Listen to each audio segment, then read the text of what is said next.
Toxic people. We know them, we try to accept them, and in some cases, we even love them. But how do you deal with toxic people, and are they good to have in our lives? The short but very clear answer is no.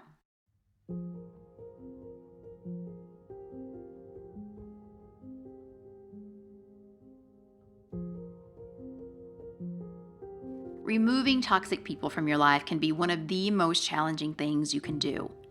It can be even more challenging when those people are your family members.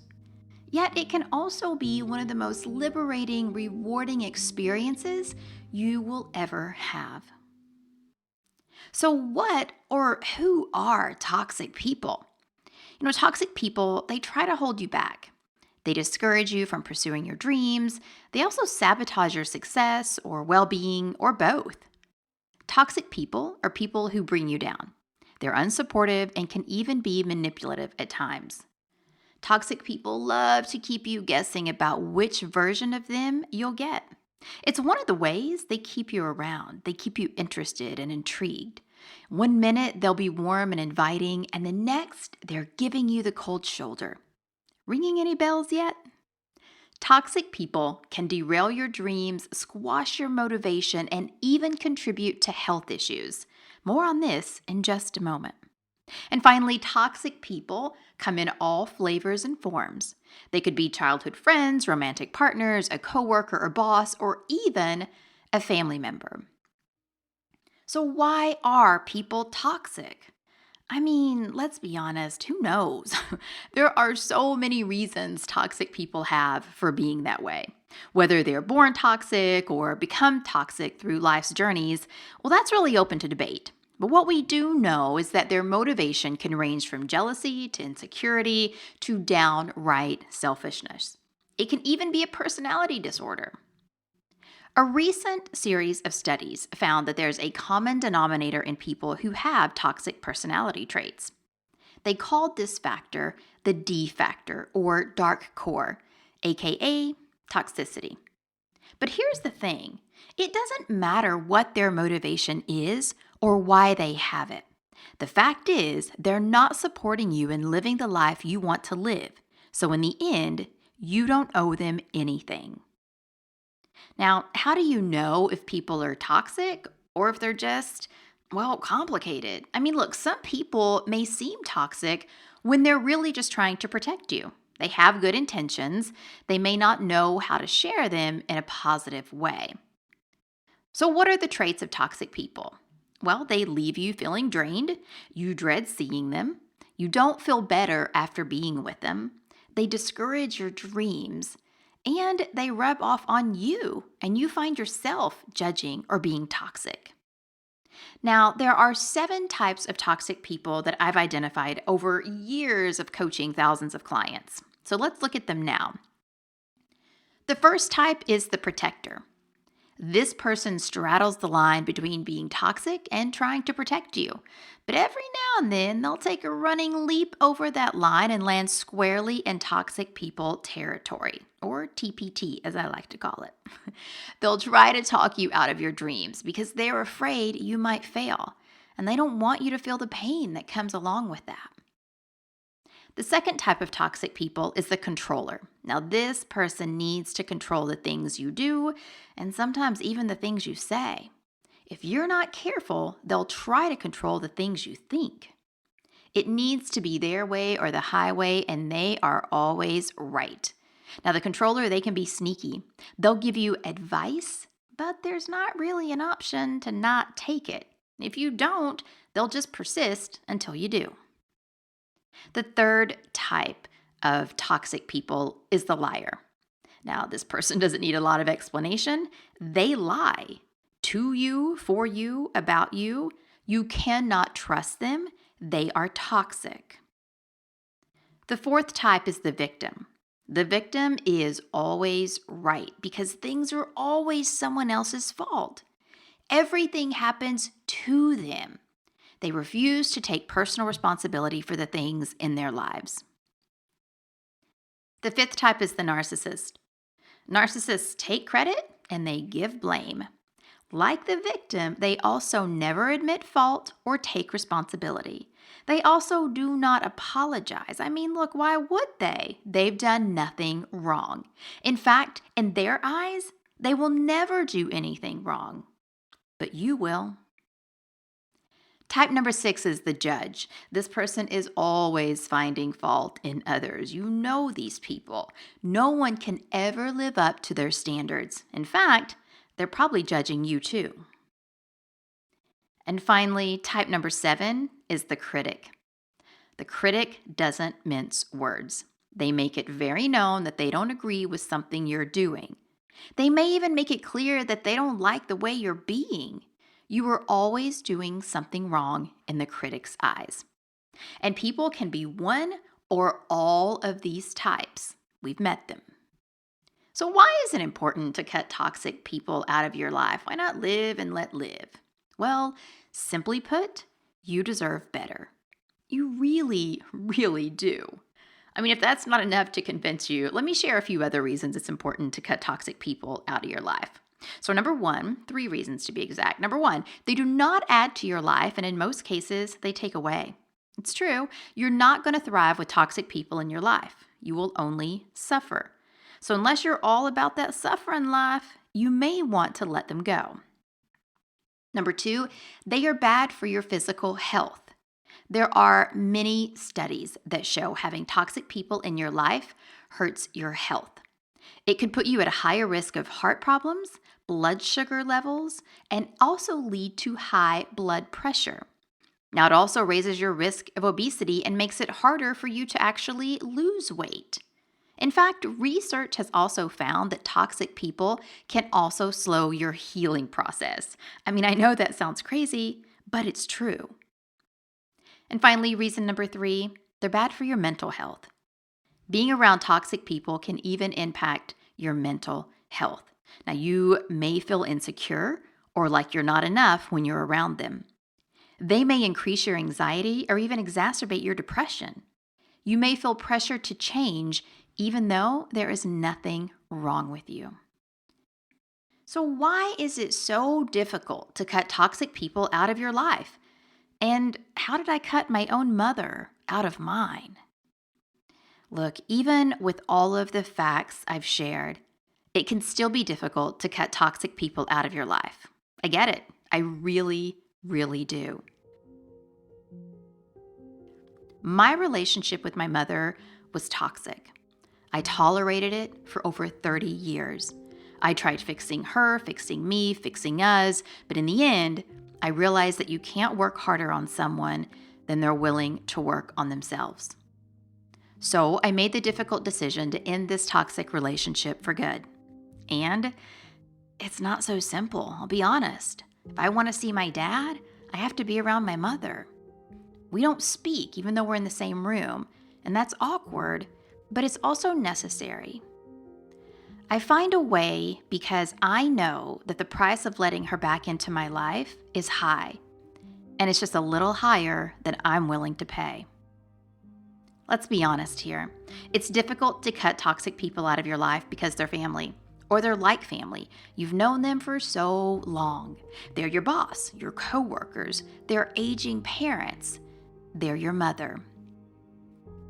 There are people with whom your life is so intertwined that you don't ever see a way to separate yourself from them.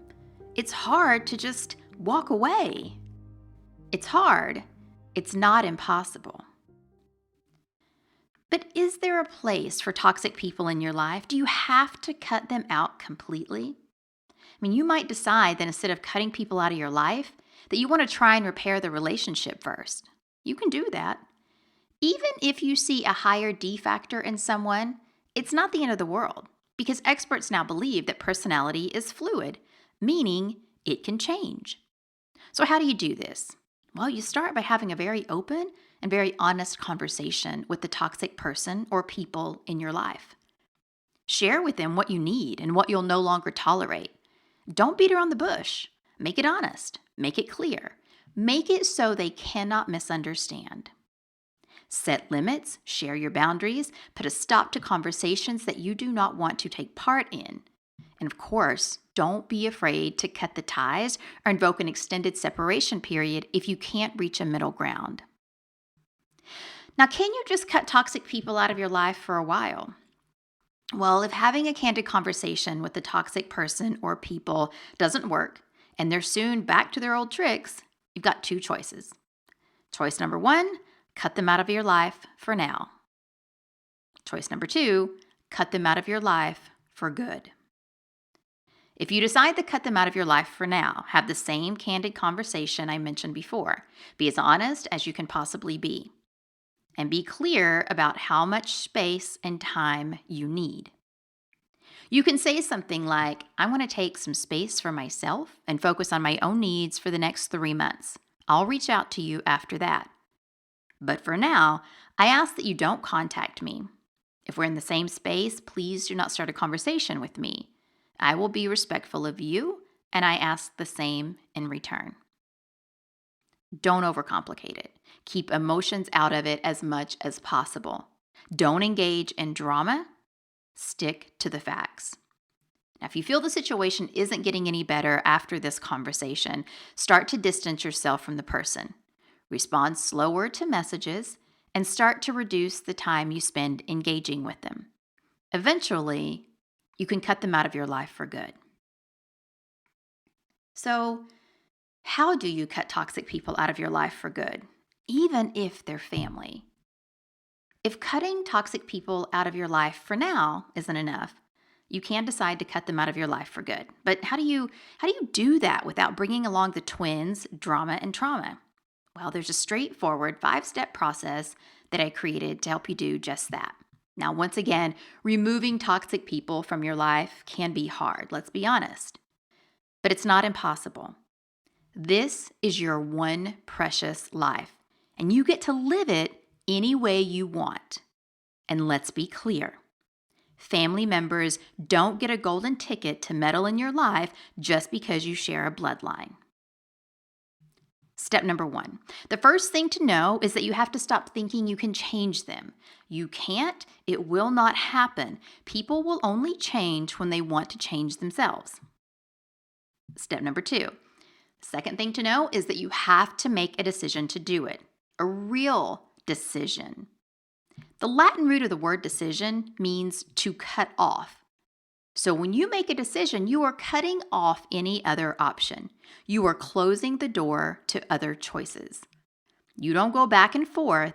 You make a decision and you stick to it.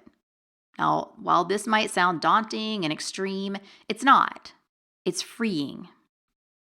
We've all had to make difficult choices at some point in our lives, some painful and some heartbreaking, but we've done it. And usually we did it for a reason.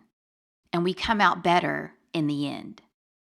So don't think that just because people are your family or you have a relationship with them that you can't cut them off. You can. It's always your choice. You simply have to decide. Step number 3, once you make the decision, you have a conversation with the person. If there are many people you want to cut out of your life, have separate conversations. Do not talk to everyone at once. It's too complicated, too messy, and it's not productive. Start by asking what you need in the relationship and let them know how that hasn't been provided. Talk about the action, or lack thereof, but not the person. Don't feel like you owe them a long and drawn-out explanation. You've made your decision, and you're asking them to respect that. You do not have to be emotional and engage. Be calm and firm. Don't argue with them. If they try to sway you, you can say, I hear you, and I've made my decision. Say that as many times as you need. My mother made the case that I couldn't cut her out of my life because she was my mother. I heard her. To her, she was my mother. To me, I was my own mother. In a loving and respectful way, I let her know that I didn't need her to play that role anymore. She was now free to focus on herself, to mother herself, to do what she needed to do to heal. Step number 4. When you feel that you've made yourself clear, leave the situation in a calm manner. Do not allow it to drag on and on. This does not serve anyone. Step number 5. The next and last step is to create distance between yourself and the other person. Distance yourself thoroughly. If you don't, you're sending a mixed message to that person, and that isn't fair to either of you. Put a stop to phone calls and text messages, unfriend or unfollow them on social media. You've set boundaries, now stick to them. Now, how do you handle toxic people that you can't cut out of your life due to extenuating circumstances? For toxic people that you must engage with, for example, in the case of shared custody of a child, you can set limits on how, when, and where you interact with them. Instead of speaking with them in person, on the phone, or through text messages, set up something called an online communication notebook. Google Docs is a great software for this. This allows you to share information in written form as needed. It also provides space and time to think about your messages, which will help to remove emotion. And speaking of emotions, leave them out. Stick to the facts and share information only. This written form of communication will help prevent situations from escalating like they tend to do when you're in person or you're on the phone. Avoid text messages, phone conversations, and physical interaction unless absolutely necessary. You can find ways to adapt this approach no matter what relationship you have with someone. Get creative and stand your ground. Now, here's what I want to say with you. The loss of a relationship, toxic or not, it's still a loss, and it's really important that you treat it like one. Call on your support system during this time. Connect with close friends or family members that support your decision. You know, the nice thing about this is that it helps you to kind of see the person or the kind of people that you want to surround yourself with. It helps remind you of why you cut the toxic person or people out of your life in the first place. So, should you cut toxic people out of your life, even if they're family? At the end of the day, only you can decide if you should cut toxic people out of your life. It gets back to what's important to you. If drama, stress, or judgment isn't something you want in your life, then you have every right to choose to cut that out. A strong support network is crucial to your personal success. If the people in your life do not lift you higher or support your dreams, find new people. You can cut people out of your life for a reason, a season, or a lifetime. The choice is yours.